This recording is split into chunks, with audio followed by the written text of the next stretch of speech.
as it related to the White House. President Trump's executive privilege was waived as it related to your investigation. Yes, sir. The letter said it. Okay. What witnesses did that give you access to that you would not have otherwise had access to? I don't recall. Would Cipollone be one of those? Yeah, I don't recall which specific witnesses there were. B.J. Pack could be the U.S. attorney that they call. Would it be your understanding that B.J. Pack would be someone whose privilege was waived here? I do recall interviewing B.J. Pack. Okay. Who else from the Trump administration do you recall interviewing?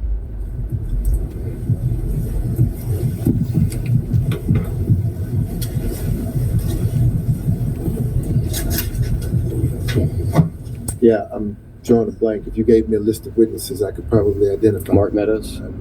Yep. Mark Meadows. Interview Mark Meadows. Yes. Cipollone, you already said yes to Cipollone? No. We're getting pretty close into the substance of the investigation, so I just want to make sure that we're not. Yeah, I mean, one of these is in a news article. We're asking about newspaper reports and public documents, that's fine, but if we're asking about what went on in certain conversations.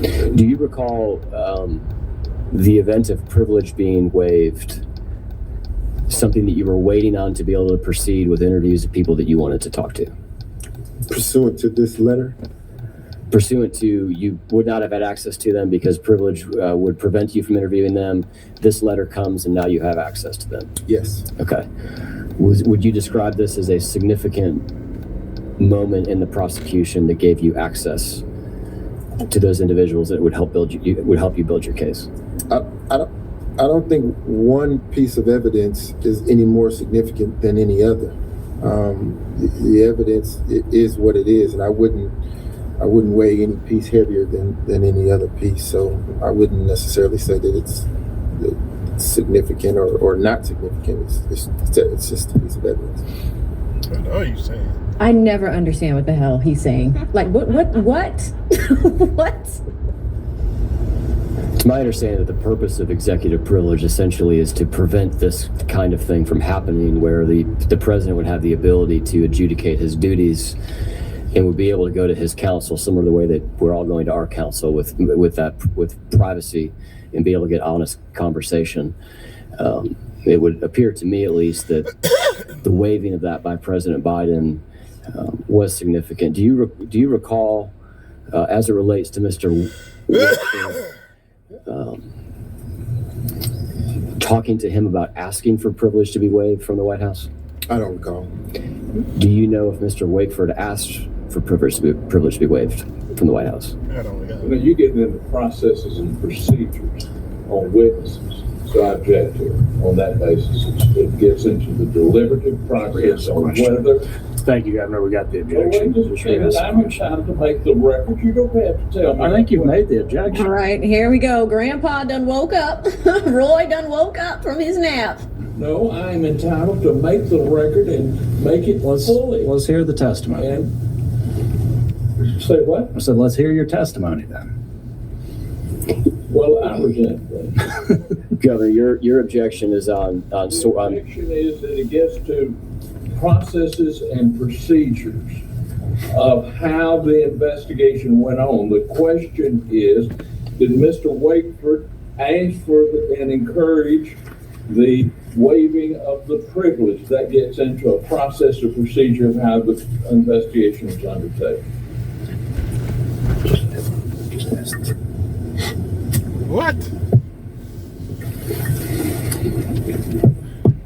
You can ask him whether, and you got the letter, you can ask him, did he request it? So, Mr. Wade, do you understand the question that I just asked? What's the question? The question is, did you discuss with Mr. Wakeford, or did you request from Mr. Wakeford to seek the waiver of privilege? I don't recall how it came about. Okay.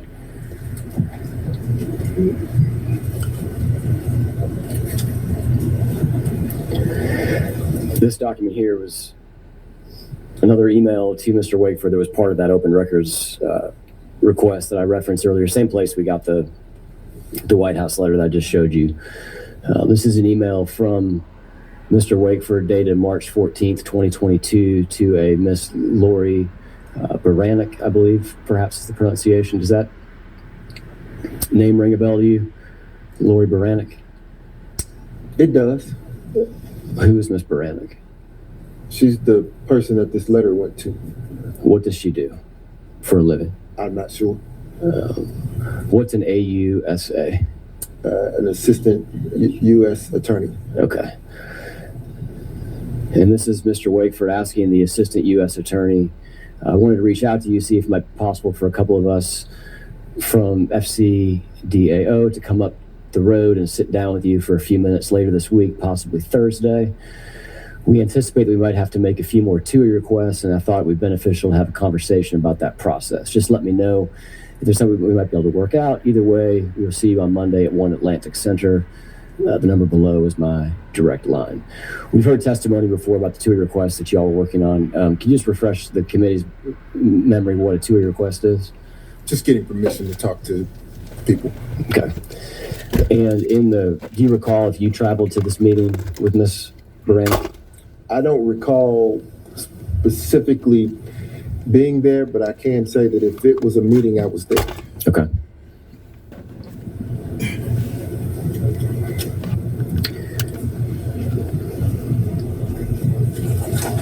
Do you know what the meeting is here that's referenced Monday at 1 Atlantic Center? Well, wait a minute, that gets into a process and deliberation of the investigation. Well, do you know what the meeting was about? No, I asked if you remember. Do you remember attending a meeting? I'll clarify that. Do you remember attending a meeting in March at 1 Atlantic Center? Again, I don't recall specifically attending the meeting, but if the meeting occurred, I was there. Okay. So she's with the Department of Justice. This is another email from the Department of Justice to Mr. Wakeford. I actually don't see a date on this one here, but the headline here, heading on the second one does show us that page. Show us the date of May 1st, 2022. It's just a couple months after the last one. This one here is from Mr. J. Macklin. Do you know who Mr. Macklin is? I do not. Okay.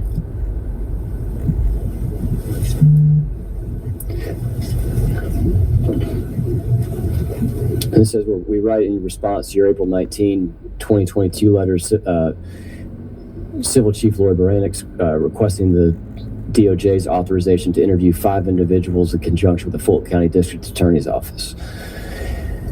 And it says, it goes on to list former Attorney General William Barr, Acting Attorney General Jeffrey Rosen, former Acting Deputy Attorney Gerald Donahue, former Assistant Attorney General Stephen Engel, and Inspector General Michael Horowitz. Were those all individuals that you interviewed? I don't recall. Do you recall if you interviewed Bill Barr? I don't recall. Okay. Is there any individual on that list that you recall interviewing? I guess what I'm communicating to you is we could have interviewed all, none, or some of them. I have no independent recollection of any of these people. Okay.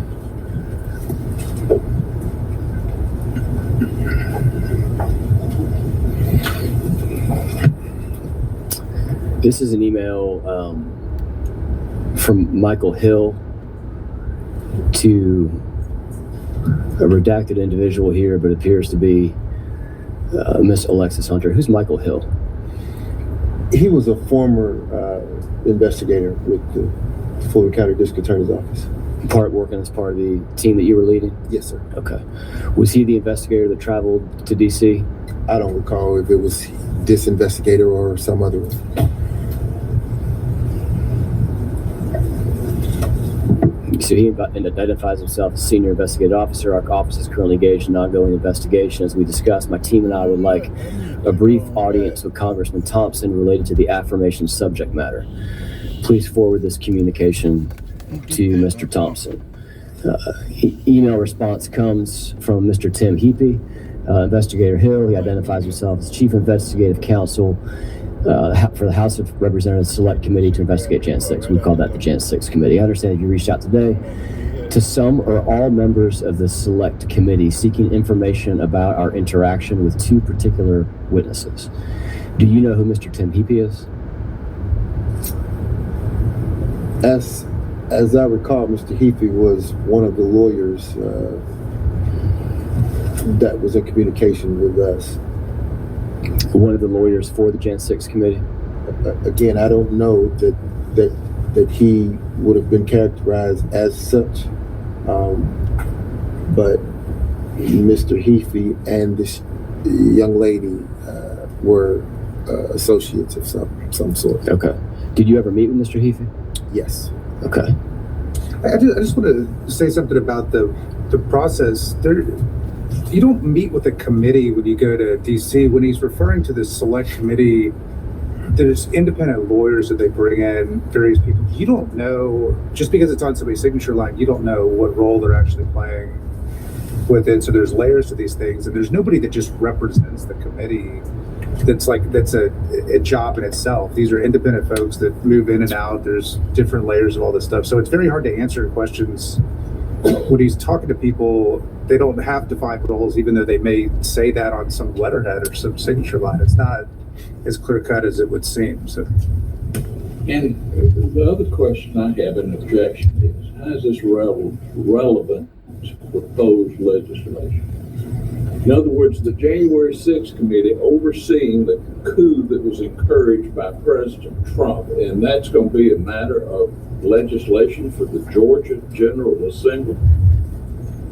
Well, Governor, you were a member of the General Assembly. As you know, we can write all sorts of pieces of legislation that endeavor to do various things. I saw him during the time. So your objection, let's just clarify, your objection is on scope? Because it can't be the subject of legislation that has occurred in Congress. You're asking about a congressional committee.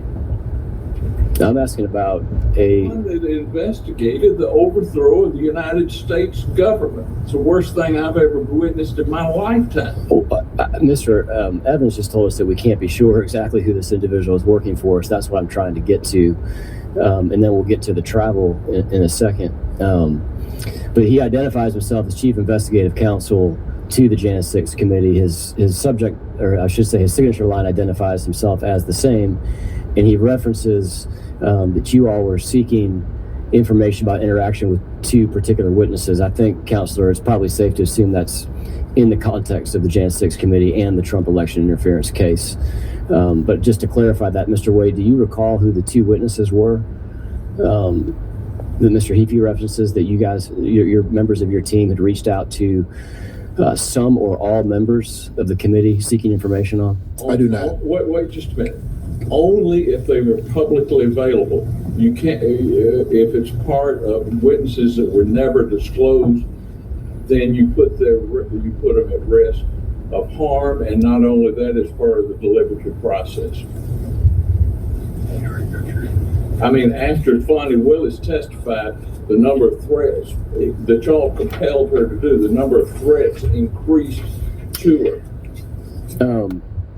It says here, my colleague Dan George has been in touch with DA Willis about this matter, and we'd like to ensure continued communication as your grand jury investigation moves forward. Do you know who Mr. George is? Mr. George was in touch with DA Willis. I have no clue. I think she might be better served to answer that. You don't recall talking to Mr. George, nor do you know who Mr. George is? That's correct. Okay. And it says we'd like to ensure continued communication as the grand jury investigation moves forward. This was in April of 22. I think you traveled up there afterwards, which maybe is the communication that they're referencing, but just want to get this, we'll get all the way to this in a second.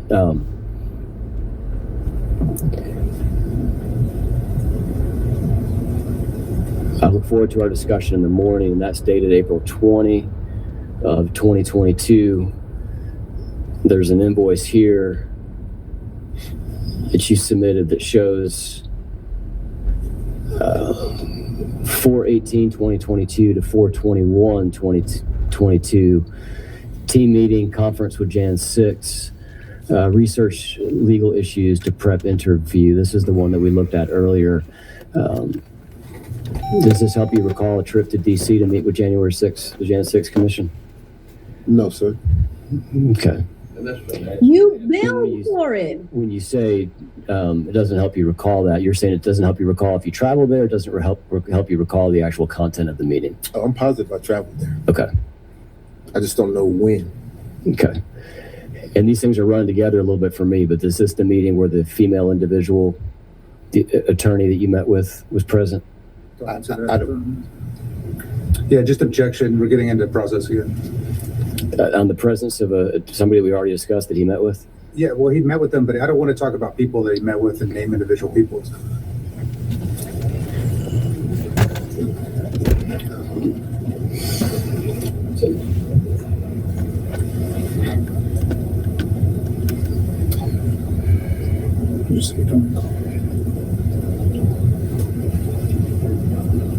Oh, nothing. Luckily, we can hear when they mute their mics and unmute it because I boosted the audio, but you just heard his attorney say, just say you don't recall. You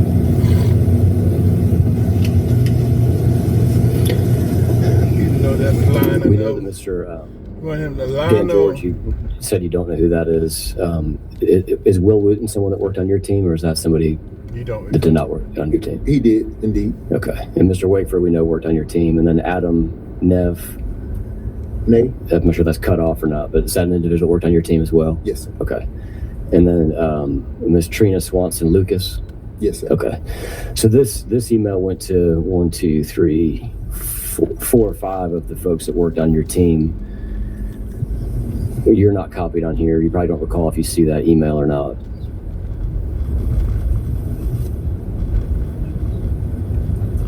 Actually, I apologize. I do see you on the bottom. I'm assuming that's you there. Your email address is redacted out, but it's got all one word with your name on it right there. So you actually were on this email. My apologies. I'm going to go to the next one here. This is after the trip. This is from Mr. Heapy again. Investigator Hill, it was good talking with you yesterday. I've discussed your request for information with the committee, and I think we can accommodate to some degree. As we discussed yesterday, we're willing to provide an oral summary of what certain witnesses have told the committee in interviews and depositions. We are also prepared to give you access to some committee documents in camera in our office. And this was it would appear to me that this is exactly what the Politico was reporting on, that you referenced that you had been to a meeting in DC where the female staffer was, the dates, the general time frame aligns, and obviously there's a discussion of evidence was given in camera. So I'll move on. I think we've covered that. This is an email from Mr. Hill back to Mr. Heapy again. It says, we would like to thank you for your prompt follow-up. We would like to confirm the meeting date, January 28th. We are currently confirming travel arrangements. And I think that's a different trip here that says travel out of state, interview and research. I think I asked you if you recall this conference. I'm not sure if that's a conference call or an in-person conference. Do you recall anything about this line item here, this travel out of state that they were referencing in that email? I don't. Okay. Line.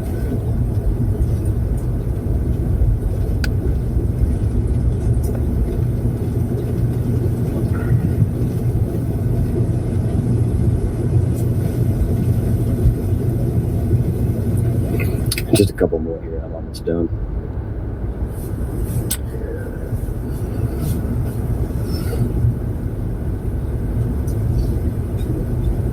It says, this is an invoice from May 23rd, 2022. It says travel to Athens, conf with White House counsel. 8 hours. Do you recall a meeting with, or a conf with White House counsel? I don't recall. But, you know, I'm looking at the invoices as you put them on the screen, and I'm looking at the numbers there, and those numbers are being used as if they are inflated somehow, or some large number that the county was being billed. And when I compare my invoices to those of the individuals who are requesting money from Fulton County, it pains me, because I'm looking at, for example, Mr. Cheeley's asked. Oh my gosh. Do you know what he's doing? He's like, I'm looking at the block billing that I did here in comparison to the 17 million in legal fees that people want back. This is such a train wreck. Let's go back in. For $1 million, over $1 million. Mr. Eastman is asking for 800,000. Mr. Floyd, 900,000, 200,000, $1 million, another million, 6 million, another million, 900,000, 2 million. And these people, I investigated this case for almost 3 years. And the collective invoices for a period of almost 3 years doesn't add up to their 3 months.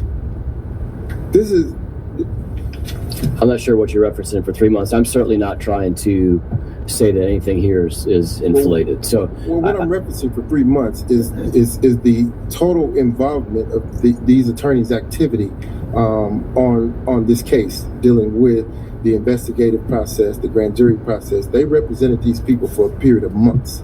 I represented the citizens of the state of Georgia for almost 3 years.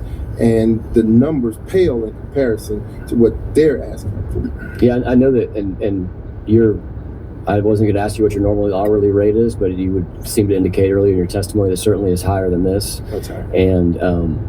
And that's fair. I'm not trying to get into what you charge here. I'm just trying to kind of fully understand who was involved, who the conversations were with. So I apologize if the red line around the 2,000 gives you the impression I'm trying to highlight that. I'm trying to highlight what's to the left of that.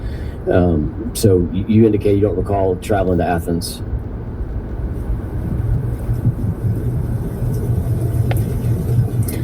I recall going to Athens. I do. I just don't recall when or what the subject matter was. Or Do you recall who you met with there? I don't. Do you recall in the course of the investigation anyone that you came into contact with that would be described as White House counsel? No, sir. It could have possibly been the reference from the letters that you just read. The young lady that we mentioned earlier, and or the latter, which was Mr. Heafy. So it could have been. Okay. And we're speculating. I don't recall from two. I'll get the hourly rate, or I'll get the hours off the screen here for you, Mr. Wade, because this is really not my focus. Last one I wanted to ask you about, this is in September of 22, spans a couple of days, and this says witness interviews, conf call DC team meeting. Do you recall who you would have talked to No, sir. in DC during September of 22? No, sir. Who'd you talk to on September 22nd? Well, if you put an invoice in front of me, Governor, I might be able to recall. And certainly, I've been to the White House one time in my life, and I can tell you who I met with.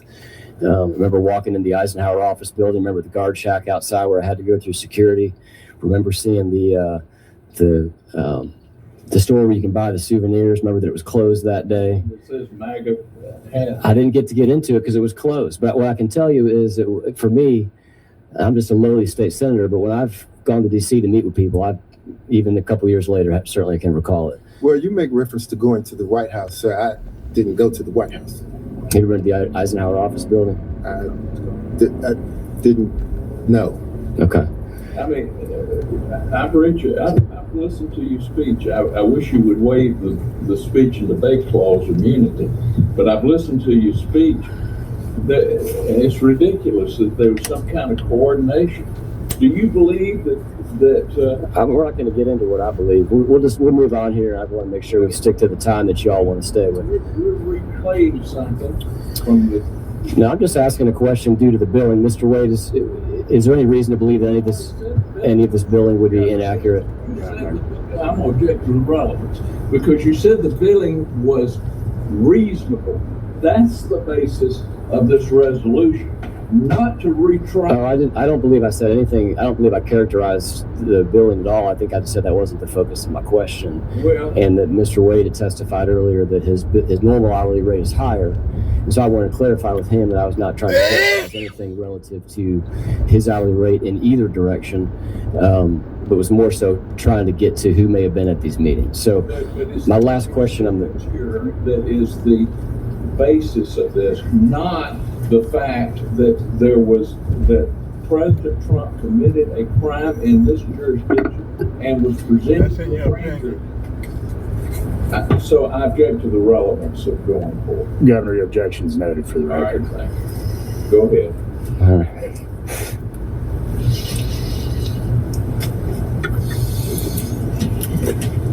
Waive speech and debate, we can let, I don't even know what that is, Governor, but what you can't be sued for what you say from the Senate. well, I'm happy it's there then. Then the jury can determine. Governor, Whether it's. Respectfully, we Militia. appreciate the commentary. We've noted your objection for the record. We'd like to move on if we're going to have any semblance of keeping this within any reasonable time Well, period. I didn't say a word for an hour and 20 minutes.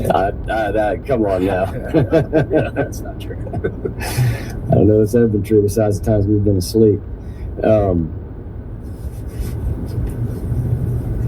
There is one more meeting I wanted to ask you about,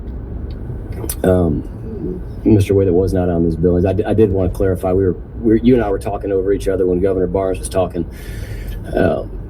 I assume it's your testimony here today that you're, as far as you know, your buildings are accurate and there's no reason to believe that anything is inaccurate. Is that correct? That's correct. Okay.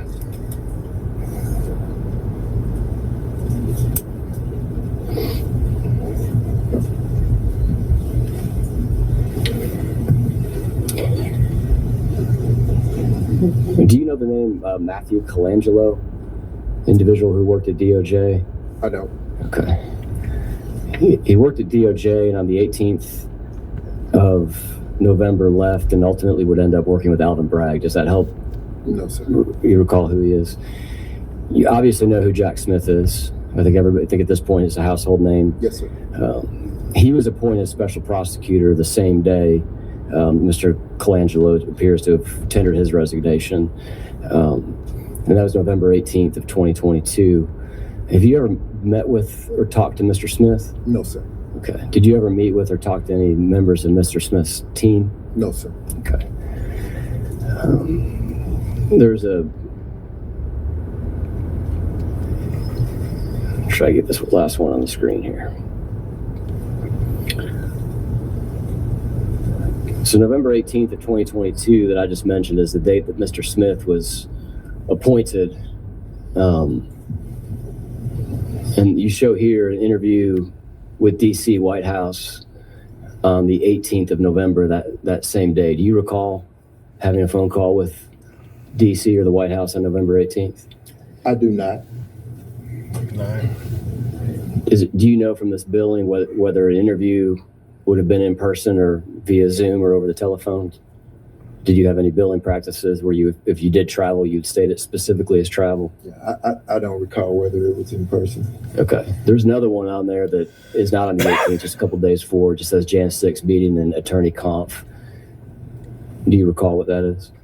I don't. I mean, there seems to be a lot of attention being placed or a lot of focus being placed on external assistance. I know that it might be hard to believe, but DA Willis and this little team did the work. She led us, I led the team, and we did the work. We didn't get assistance, motivation, or however you want to characterize it. They did. No one held her hand and guided her through the process. That wasn't the question. This is her work. Nobody asked that question. She did ask for assistance, though. And that was one of the very first slides I showed you, where she reached out to Mr. Thompson and specifically asked for that assistance. So that's just what we're trying to understand. But that really gets to the end of the questions that I had. I do want to turn it over to Leader Jones. Then I'm going to need a bio break when you're done, and we'll come back and wrap up. Thank you. Now, let me get your mic on there. You have none. All right, so now we're going to the Democratic Minority Leader, Jones. Name's Wayne. I just have a few questions. Wrong and gave Biden votes that's with Trump. But wasn't it not accurate that the clerk in that particular county had already said it wasn't a tabulation issue, it was my issue, I had done something wrong. And that what you see in state after state is where these people go to these hearings and say things that pretty much know are not true, represent them as facts? Would you also say, just based on the indictment, that is a kind of a path that you can see? I would say that happened in Georgia. Thank you. Also, when you start talking about how many persons actually pled guilty in Georgia? 4. 4 of them?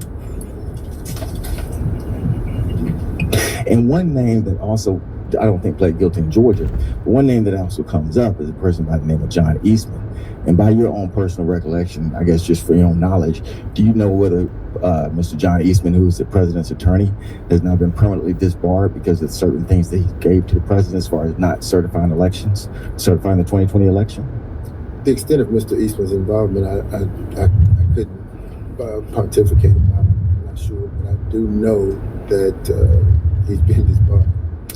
And would you also agree, just looking at the indictment here, that the way this was kind of structured, the scheme was structured, just based on the indictment, that you needed to have the states, these 6 states basically, Georgia being one of them, you needed that basically bring their elections into doubt to where that then would fit any type of recommendation not to certify the elections on the federal level. That's been confirmed. So in other words, each part of this scheme was, let's bring the state elections in doubt, and therefore we can connect it and say, hey, Vice President Pence, do not certify. Was that part of this?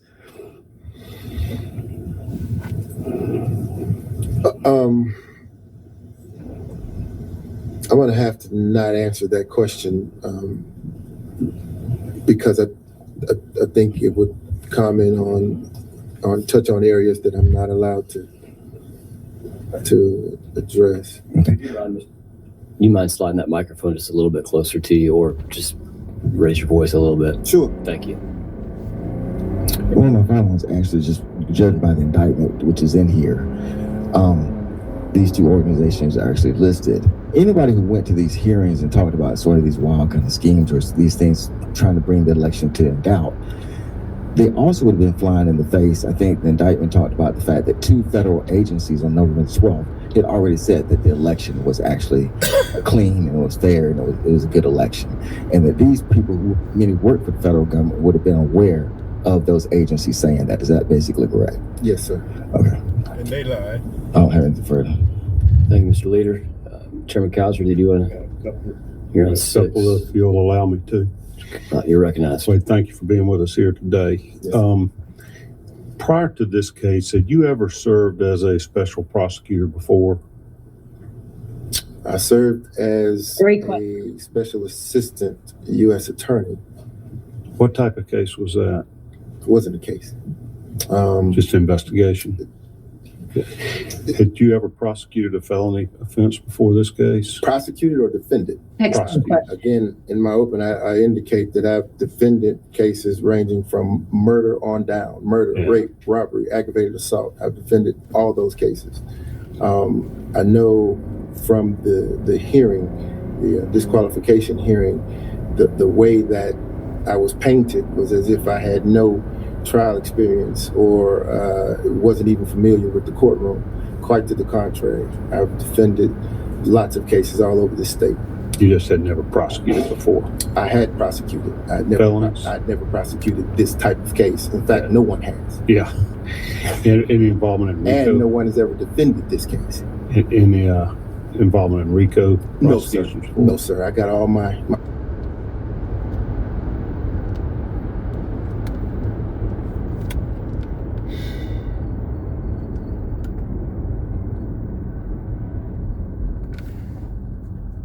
any details about your case, because that's why you have not been free to tell us.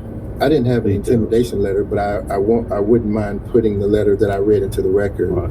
Just wanted to remind you that you can't say anything. Yes. Oh, shoot. What was your reaction to the fact that the judge ultimately dismissed this case that you brought as groundless, unsubstantiated? Wait, that's not what he said. He didn't say. Let's let him answer. I object to the conversation. Well, I object to you saying it's the greatest coup in history on January the 6th, and that's your personal opinion. So you're you know. defending what happened on January? If you could either answer my question or state your objection, Mr. Wade. And the president standing out there and saying, if you don't go up there right now, you'll lose your country, and hang Mike Pence, you're defending that? You're free to have your interview with the press after this. No, sir. I'm trying to wrap up this question, and I just want to know, are you defending that? I am not under examination from you, Governor. I know you're making your political points, and I hope you get your TV time from doing that. I just All right, need gentlemen, to answer this question. call this back to order. Governor, your objection's noted for the record. Thank you. What's your question, sir? I wanted your reaction to the fact that the judge ultimately dismissed your case. After you guys have been disqualified, Pete Skandalakis end up So investigating. I stand by the work that we did. You know, I doubt that anyone other than this team has had ample amount of time and opportunity to review all the evidence in this case. It is impossible to do that within such a short frame of time.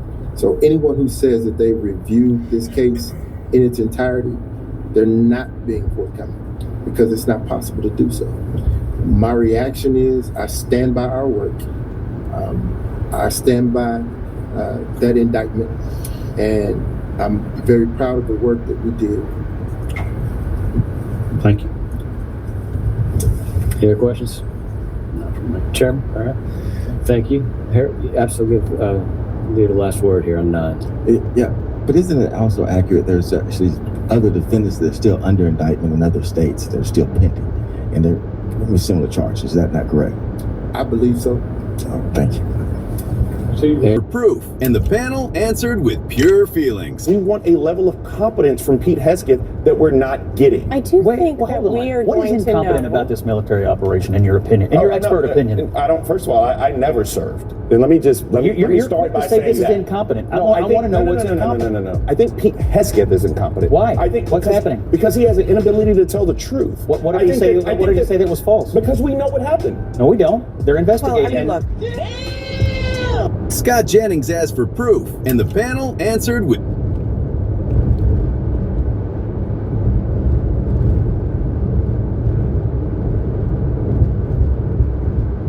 It's official. TSA agents have reached their breaking point as lines are now piling up, even worse than it was earlier this week, as Democrats continue to justify leaving DHS unfunded. Amidst all of these attacks that are occurring on our soil, even some Democrats are now changing their tune. But first, let's hear what's happening with TSA. Take a listen. Thousands of TSA workers are missing their first full paycheck of this latest government shutdown. They've been working without pay since mid-February, and negotiations to reopen the Department of Homeland Security are stalled in Congress still. News Nation national correspondent Brooke Schaefer joins us live from Miami International Airport. And Brooke, the people keeping that airport and hundreds of others safe around the country, they're speaking out to you, and they're telling you that they're suffering right now because of this. Marky, that's right. The agents that we have talked to say that there is a lot of frustration, there's anxiety, and there's, of course, real financial concern as today these TSA workers miss their first full paycheck because of this partial shutdown and keep stolen out of your wallet and given to fraudsters. It's the fact that the services we need to deliver to needy people are not getting delivered because they're going to fraudsters. So, for example, there's a program that we have, and I believe it's under Medicaid, where we try to help kids who have, autism, Asperger's, and so forth. Sometimes they need a little extra help. Sometimes they need somebody to sit with them after school. Sometimes they need somebody to provide transportation to certain places. And we have a program within Medicaid to ensure that these needy kids get the resources that they need. And it's one of the things, by the way, I love about the United States of America. We want everybody to work hard. We want everybody to play by the rules. But if we've got a needy kid in our community, we're not going to let that person fall down on their own. All Americans are going to lift that kid up together. That's an amazing thing about our country. But you know what was happening for this program that was meant to help needy kids is you would have Somali fraudsters, many of them illegal immigrants, who would go and say that they had an autistic kid even though they didn't. They would collect that money for themselves. You had businesses that were going around and rewarding families for engaging in this fraud, so the businesses were skimming off the top and getting rich in the process. How disgraceful is it that Democrats allowed a program that was meant to help needy American children to go to Somali illegal aliens? The President of the United States stopped it, and there's a lot more fraud beyond that we're going to stop as well.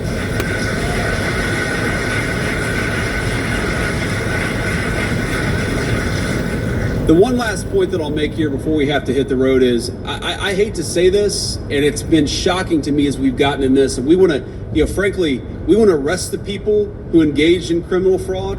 We want to make sure that the people who did this stuff realize there are serious consequences for it happening. We want to make sure that the needy kids all across our communities get what they need. There are so many layers to this anti-fraud initiative that the president has directed the administration to focus on.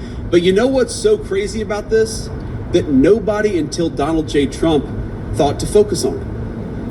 Now, I obviously, I love the president, I admire the president, but this fraud was staring us in the face and nobody was doing anything about it. This is not rocket science.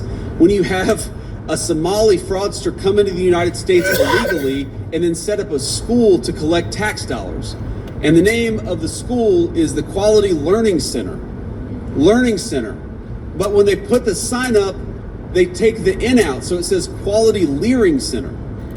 And that group, the Quality Leering Center, I don't know about you, but I don't want to send my kids to a school where they can't spell learn.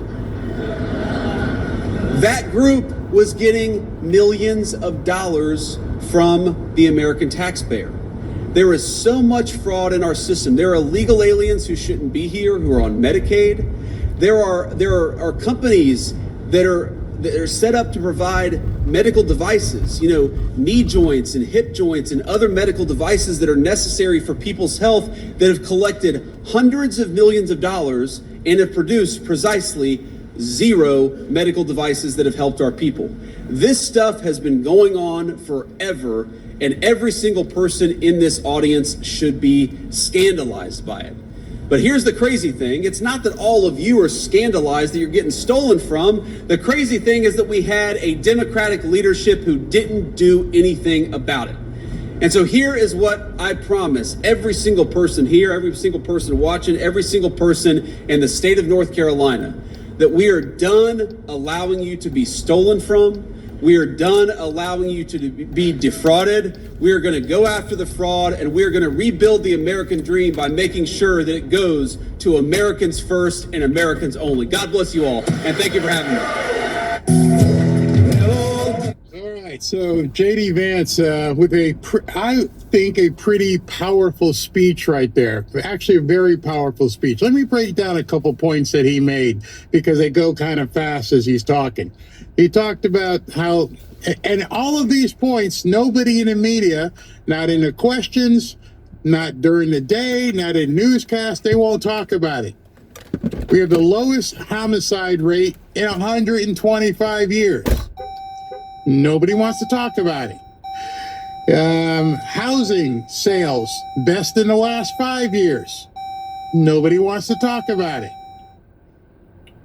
Rent is dropping across the country, even said on CNBC. Nobody wants to talk about it. Your tax refunds, people are receiving much more of a refund from their taxes. They don't want to have anything to do with that. In fact, they want to grab that money back from you, including, what they're doing in New York. We're going to talk about that later. Obviously, the fraud. They don't want to even mention that. Don't even want to mention the amount of money they've stolen from you for decades, probably in the billions of dollars. And then, of course, what happened at the State of the Union, when none of the Democrats would even stand to say that their main job is to protect Americans.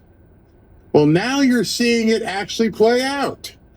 It's amazing that he asked these people, stand up if your first job is to protect Americans. They didn't stand, and now you're actually seeing them prove it. They won't fund the Coast Guard. They won't fund DHS. When these people tell you who they are, believe them. They don't care about America, including probably 90% of the media. I want to show you something interesting. This always cracks me up when I look at CNBC, because as much as they are a financial news channel, they're also very, lefty. So I want to show you this. Let me see if I can pull it up. All right. When I first pulled this up, everything was in the red, but the Dow has tipped a little bit. And it says S&P 500 is under pressure again from oil crisis. Heads for the third straight losing week. Oil crisis. Just remember those words. Now check out these two stories. I love the first one, actually. The first one says, analysis. The U.S. is running out of ways to get oil prices down. Who said that? Who said that the U.S. is running out of ways to get oil prices down? And then right below it is something I love seeing. It's up to the military. Oh, okay, so the military is the only way. Thank you for acknowledging what some of us have been saying for quite some time. The military is the only way. Then they followed that story. I mean, you're looking at the actual website. The very next story says Trump can't drill his way out of this. What are you talking about? We already got as much oil as we need. It is a fake crisis. And then it says oil holds above 100 as market shrugs off U.S. measures to reduce prices. Nope, it's fallen. It still looks like a bad arrhythmia on a heart scan. But I love this. The very next story is about Pete Hegseth saying on the Strait of Hormuz, don't need to worry about it. So you've got people at news agencies who are trying to interpret what's going on to cast shade on the Trump administration. You've got the people who are running things, Trump, Vance, Pete Hegseth, telling you this, but people don't want to listen to them. And so they're twisting words, and it's working. I see people in the chat, I'll believe it when I see it, and stuff like that. They don't want to believe what they're being told. That's okay. That's okay. You guys will find out.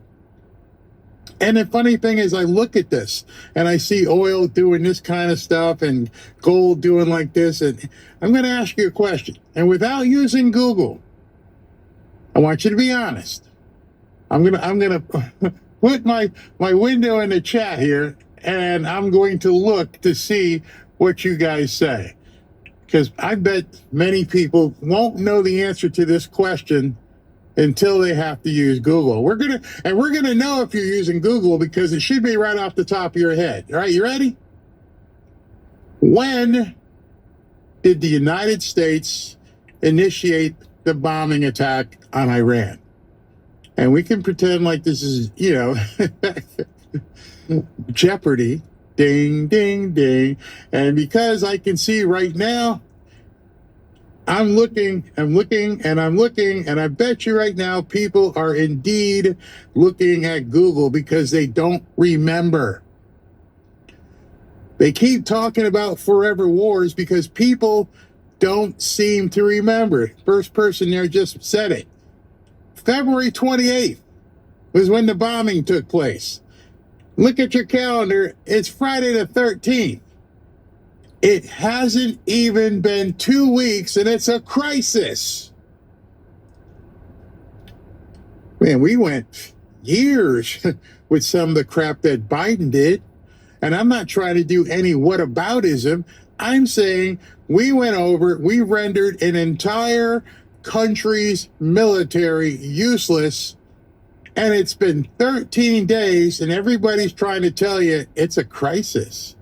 I know it seems longer because you probably have Iran fatigue seeing it on the news 24/7. But it's been 13 days. 13 days. It is the microwave equivalent of war. People are like, hey, let me put it in the microwave. Is it done yet? I've been waiting for 2 minutes, and it's still not done. oh, we're some spoiled people over here. We're some really spoiled people. We got some uncomfortability for 2 weeks. Some really uncomfortable stuff happening in 2 weeks, and it's a crisis. I'm wondering how many people even remember that, because they've been told crisis, and you get the panicins like Alex Jones, we're losing. If they sit back and just think, this has been 13 days. That's it. 13 days of so-called crisis. Now, many of you may drive a certain amount. Many of you may not drive at all. But I would venture to say, even the person who drives a lot hasn't filled up his gas tank more than twice in the last 13 days. I haven't filled up mine. Robin hasn't filled up her car. I don't know how often you fill up your car, but let's say you drive an average of, 20 miles a day, 30 miles a day. You get 30 miles to the gallon, 20 miles to the gallon. You bought 10 gallons on February 28th. How many times have you had to refill? We're in a crisis. It's costing us all kinds of money. Once you step back and realize that you're being lied to, and you're accepting the lies, and you realize, wow, yeah, I haven't even filled up my gas tank yet. I haven't experienced the crisis. Rob and I went to dinner. Restaurant was packed. Ashley and the kids are coming down in a couple of weeks. We're gonna have fun. The crisis is what you make of it. You're not, I'm going to go out on a limb right now and say, unless you're a truck driver, you probably haven't experienced the so-called crisis. What you have experienced is a deluge of propaganda. And what J.D. Vance and his job and what President Trump has to do, they have to keep telling us, chill, it's been 13 days. President Trump posted this at a little after midnight. We are totally destroying the terrorist regime of Iran, militarily, economically, and otherwise. Yet if you read the failing New York Times, you would incorrectly think that we are not winning. Iran's navy is gone. You're worried about there being an oil crisis here, and they don't have a navy. The Air Force is gone. They got no more jets. But we're facing a crisis. Missiles, drones, and everything else are being decimated, and their leaders have been wiped from the face of the earth. We have, just stop there. How many of our leaders are in a cave somewhere? Nope. Nope. J.D. Vance was just on stage. President Trump, he'll be out doing some stuff. Did a speech the other day. I don't see us, our guys aren't hiding. We have unparalleled firepower, unlimited ammunition, and plenty of time. Watch what happens to these deranged scumbags today. They have been killing innocent people all over the world for 47 years, and now I, as the 47th President of the United States of America, we are killing them. What a great honor it is to do it. Thank you for your attention to this matter, President Donald J. Trump. They've been killing for 47 years. You're paying a little bit too much for gas in 13 days. Make any sense to people when you sit back and think about it? Wait a second. I understand. I'm using the war like it's a microwave popcorn. It's not done yet. How long is it going to take for this to get done? I want my popcorn. Well, if you're at my age, you remember putting the Jiffy Pop on the thing and shaking the Jiffy Pop and watching it go like, hey, it's happening. It's actually happening. Oh, popping me some popcorn. Remember those days? Before you could just put the pack of Orville Redenbacher in the microwave and like, oh, just watch it. Oh, yeah. People lost the fun of that. Kids today will never know that. Kids will never know that mom coming out and going and watching the hot popcorn pop up. Kids today will never know because nobody's showing them, nobody's telling them. Like JD Vance said, I don't want my kids going to the Quality Learning Center. I don't want my kids watching CNN. I don't want my kids looking at the New York Times. It's all propaganda. And when you step back and look at things from a real perspective, you think to yourself, really? Has it only been 13 days? Yup. We couldn't do anything for 47 years. 13 days, President Trump and Pete Hegseth have completely decimated Iran to the point where people are hiding in holes. 13 days. And it's a crisis, according to what the media says. 13 days on the prospect of freeing the Middle East from a terrorist organization known as Iran. 13 days. It is 2026. President Trump has done something in 13 days, which no country and no president has been able to do in 100 years. 13 days. And I'm uncomfortable because my gas might be a couple cents higher. Come on, man. Snap out of it. You know, as I was watching JD Vance speak today, I remember back in, after the election, people would put in the chat, oh, Barry, now that he's won, what are you going to have to talk about? And I realized today, I should have known, but we have an election coming up in 8 months. And I see the different people going out. We're going to have rallies. We're going to have continued speeches. And I see so many people who are panicans and black pillars who are doing anything to try and get you to think we're losing. And you're using a period of 13 days to define your loss. Meanwhile, your tax returns, your housing, the interest rates are going to go down as soon as Jerome Powell is done. And now I'm going to throw something else at you. Oil's 96, 97, certain stocks are taking a hit. What is going to happen when it is over? Will people who say it's a crisis say it's a crisis when all the markets just go boom? You see, that's the part people are not accepting. This is expected. I don't know who wouldn't have expected that this would, there'd be a couple of points here or there in gas I don't live on points. I live on the quality of life.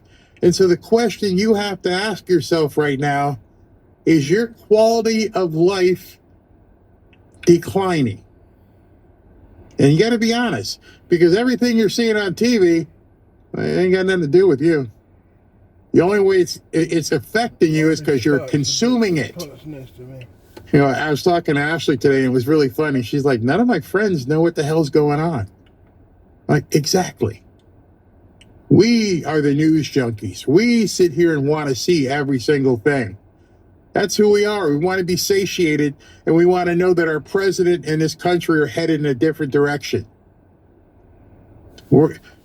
Other people aren't looking at this and going, okay, it's been 13 days. I need to get cheaper gas right now.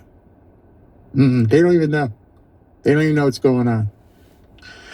I just hope you feel better after learning that you're being bamboozled and it's only been 13 days of your life.